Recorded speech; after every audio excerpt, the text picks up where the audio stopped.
Happy Saturday morning, everyone. I hope you're doing well and living your very best life in Jesus Christ. If you looked at the title of this devotional, I'm sure you instantly know what I'm going to talk about. But just to be clear, sandpaper people are people who always seem to irritate us or provoke us. I don't know about you, but it often seems I can't get through a single day without running across one or more of these folks. I mean, you can be going through your day perfectly content, joyous and peaceful, filled with love for everyone, and suddenly you stumble across a sandpaper person who threatens to ruin your day, or even worse, steal your joy.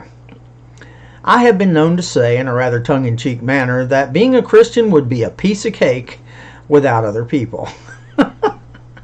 See, the thing is, we all have sandpaper people in our lives, those whose very presence seems to irritate something within us, and frankly, they rub us the wrong way.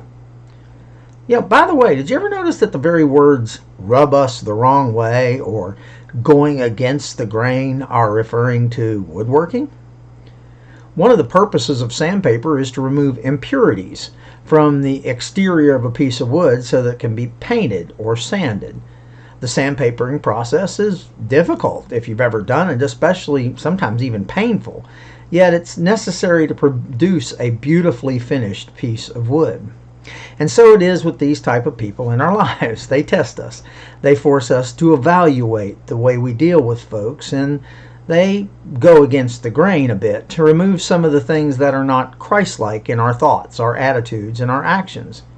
And just as multiple sandings of different roughnesses of sandpaper are necessary to create a beautiful piece of furniture, so are these many interactions with sandpaper people necessary for us to learn and grow to be more like Christ. Truth be told, as much as we might wish it to be otherwise, life is filled with these folks. But as with everything else in our lives, we have a choice as to whether to allow them to rough us up or to make us better, more beautiful. See, it depends on our attitudes and our way of seeing and dealing with these sometimes admittedly difficult folks. And it also really boils down to how we see ourselves. I mean, what's our purpose? As much as we might not like it sometimes, we are called to be servants of others. We are called to serve others. I don't know about you, but I really want to be a servant and have a servant's heart for Christ. I really do.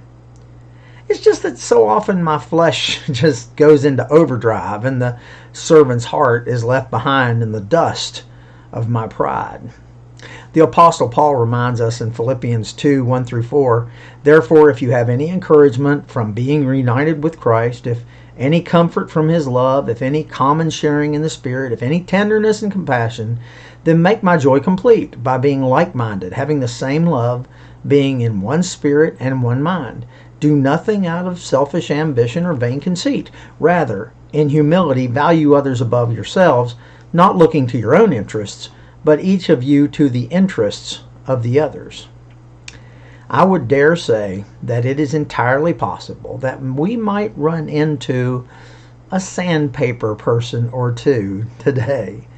When we do, let's all try to put aside our selfish nature and remember that, like every other trial or challenge in our life, God is using these folks to sand out our rough spots and make us truly something beautiful for Him. I hope you make today a fantastic day. I want you to know that I'm here should you need me, and I love you all.